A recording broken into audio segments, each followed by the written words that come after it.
అహ్మదాబాద్ నుండి లండన్ కి ఒక ఫ్లైట్ స్టార్ట్ అయింది. ఇది స్టార్ట్ అయిన విత్ ఇన్ కొన్ని మినిట్స్ లోనే మెఘానీ నగర్ అనే ఒక రెసిడెన్షియల్ ఏరియాలో అయితే క్రాష్ అయిపోయింది. అంతేకాదు ఇందులో అయితే మొత్తం 243 మంది సివిలియన్స్ ఉన్నారు.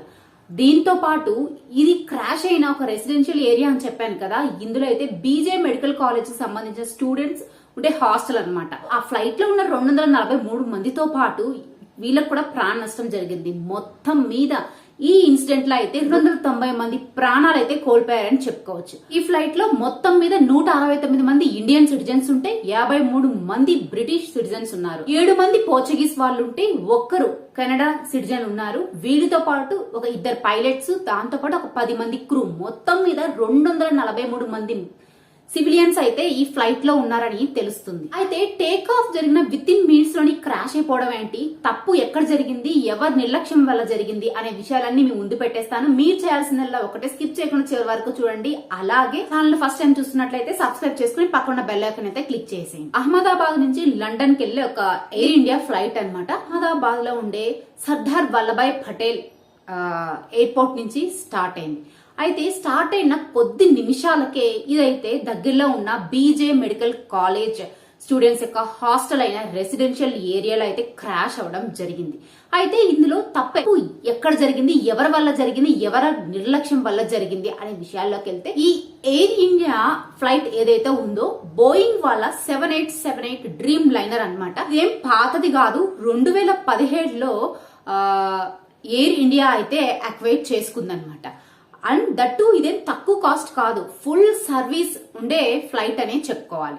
అంటే ఈ ఫ్లైట్స్ లో కూడా 2 రకాలు ఉంటాయి అన్నమాట. వీటిలో మొదటి రకం అయితే ఏవైతే ఈ ఇండిగో ఫ్లైట్స్, అలాగే స్పేస్ జెట్స్ ఉంటాయి కదా, సో ఇవి అంత పెద్ద హైట్ లో వెళ్ళవు, షార్ట్ డిస్టెన్స్ లోనే వెళ్తాయి. అండ్ దట్టు దీని మెయిన్ పర్పస్ ఏంటంటే కాస్ట్ సేవింగ్స్ విషయం అనే చెప్పుకోవాలి. ఇక రెండోవి ఏవైతే ఈ లుఫ్తాంజియా, అలాగే బ్రిటిష్ ఎయిర్వేస్, ఈ కోవలకు వచ్చేదే ఈ ఎయిర్ ఇండియా అన్నమాట. సో లాంగ్ డిస్టెన్స్ వెళ్తుంది, ఆల్టిట్యూడ్ లో కూడా ఉంటుంది, ఫుల్ సర్వీస్ ప్లేన్ అనే చెప్పుకోవాలి. ఈ ఎయిర్ ఇండియాన్ అయితే 2021 అక్టోబర్ లో అయితే టాటా వాళ్ళు అక్వైర్ చేసుకున్నారు.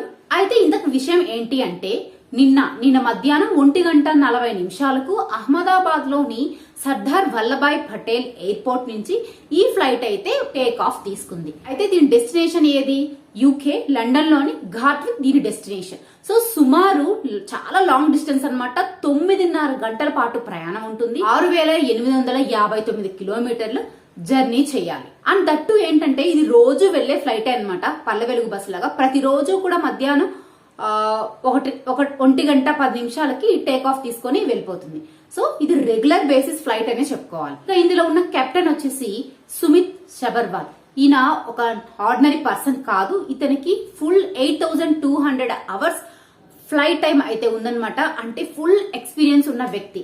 వెదర్ బాగాలేకపోయినా, థండర్ స్టార్మ్స్ ఉన్నా, హై టర్బులెన్స్ ఉన్నా కూడా తన యొక్క నేర్పు నైపుణ్యంతో అవలీలగా ఫ్లైట్ ని ముందుకు తీసుకెళ్లే సత్తా ఉన్న వ్యక్తి అనే చెప్పుకోవాలి. దీంతో పాటు క్లీవ్ కుందన్ అనే ఆయన అయితే ఫస్ట్ ఆఫీసర్ అన్నమాట. అయితే ఇక్కడ కొన్ని స్పెక్యులేషన్స్ ఉన్నాయన్నమాట. కొన్ని ఆర్టికల్స్ ప్రకారం ఎవరైతే ఈ పైలట్ సుమిత్ సబర్వాల్ ఉన్నారో, ఈయన టేక్ ఆఫ్ కి ముందే ఏదో ఇంజిన్ లో ప్రాబ్లం ఉంది అన్న విషయం చెప్పినా కానీ ఏటీసీ వాళ్ళు ఏం ప్రాబ్లం లేదు అని చెప్పి క్లియరెన్స్ ఇవ్వడంతో ఫ్లైట్ టేక్ ఆఫ్ తీసుకుంది. అందుకనే రెగ్యులర్ గా 1:10 స్టార్ట్ అయ్యే ఈ ఫ్లైట్ నిన్న 1:40 స్టార్ట్ అవ్వాల్సి వచ్చింది అన్న ఒక వర్షన్ అయితే, మరో వర్షన్ మాత్రం ఏం లేదు, ఫ్లైట్ అంతా బానే ఉంది, ఏదైతే ఏటీసీ వాళ్ళ దగ్గర నుంచి రావాల్సిన ఇన్ఫర్మేషన్ ఉందో అది లేట్ గా రావడంతో ఈ మిస్ మేనేజ్మెంట్ వల్లే ఈ ఇన్సిడెంట్ జరిగింది, ఈ ఘోరం జరిగింది అని చెప్పి మరో వర్షన్ చెప్తుంది. అయితే ఇంతకీ ఈ ఏటీసీ అంటే తెలియని వాళ్ళు ఉంటారు కాబట్టి వాళ్ళ కోసం అన్నమాట.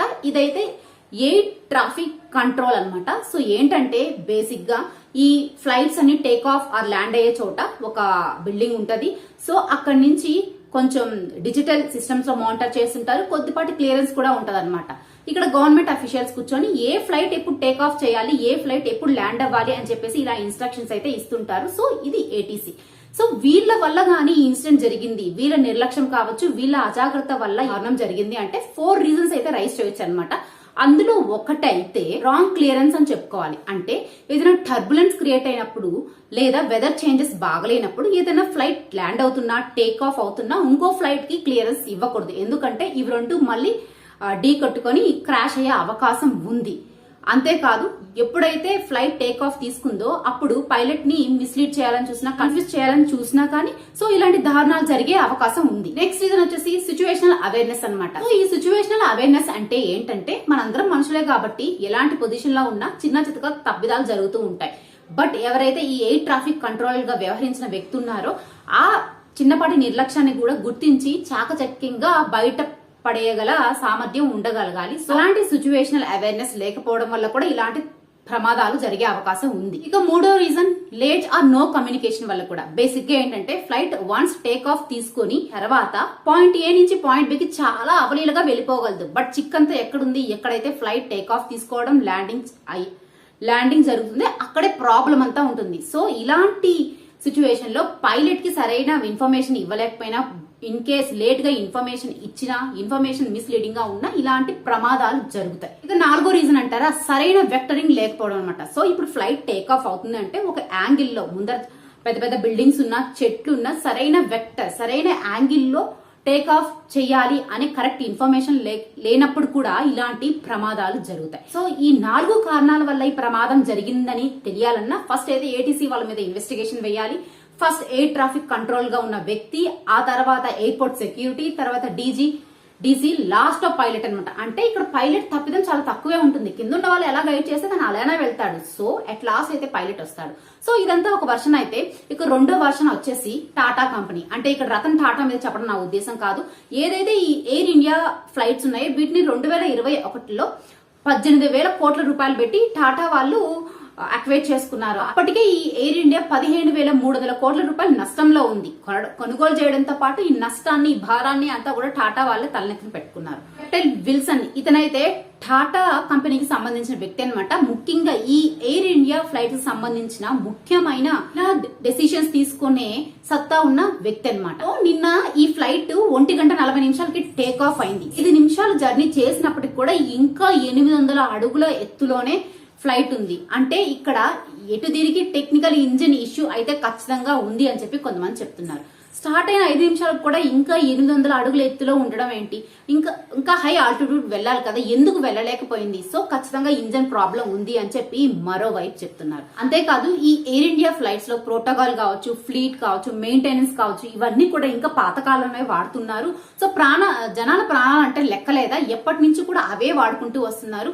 సో అప్డేట్ చేయాలి కదా అని ఈ వర్షన్ కూడా రైజ్ అవుతుంది. అంటే ఇక్కడ మళ్ళీ ప్రోటోకాల్ అంటే ఏంటి, ఫ్లీట్ అంటే ఏంటి అని కొంతమందికి అవగాహన ఉండకపోవచ్చు, వాళ్ళ కోసం అనమాట. సో ఇప్పుడు ఒక ఫ్లైట్ స్టార్ట్ అవుతుంది అంటే ఈ ప్యాసింజర్స్ ఎక్కే ముందర ఒక వ్యక్తి కింద నించొని ఏవేవో నోట్ చేసుకుంటూ ఉంటారు. సో ఒక ఫ్లైట్ టేక్ ఆఫ్ చేయాలి అంటే ఆ ఫ్లైట్ యొక్క టైర్స్ దగ్గర నుంచి ప్రతి ఒక్కటి కూడా అన్ని బాగున్నాయా లేదా అని చెప్పేసి నోట్ చేసుకుని అన్ని బాగుంటేనే పర్మిషన్ ఇస్తారు. ఇక తర్వాత ఫ్లీట్స్ అంటారా, ఏరోప్లేన్ ఉంటది కదా, దాని రెక్కలు ఉంటది కదా, రెక్కల నుంచి అది టేక్ ఆఫ్ చేసినప్పుడు ఒక ఎక్స్ట్రా పార్ట్ అనేది బయటకు వస్తుంది. సో అవన్నీ బాగుంటేనే ఫ్లైట్ సరిగా ఎయిర్ లో ఎగరగలుగుతుంది. సో ఇవన్నీ బాగున్నాయా లేదా అని చెప్పి ప్రతి ఫ్లైట్ టేక్ ఆఫ్ చేసేటప్పుడు అన్ని చూస్తారు. అంటే ఇవన్నీ సరిగా చూసారా లేదా, ఒకవేళ చూసినా ఏదైనా ప్రాబ్లం ఉన్నా ఏముంది ఇది చిన్నపాటిదే కదా అని చెప్పి నిర్లక్ష్యం చేశారా, ఆ విషయం కూడా తెలియాల్సిన అవసరం ఉంది. అంతేకాదు ప్రతి 15 నెలలకి అలాగే 20 నెలలకి ఒక ఫ్లైట్ ఎయిర్ వర్తినెస్ ని టెస్ట్ చేస్తారు. అంటే ఈ విమానం సరిగా గాల్లో ఎగరగలదా, దీనికి ఆ కెపాసిటీ ఉందా అనే విషయాన్ని కూడా కరెక్ట్ గా చెక్ చేస్తారు.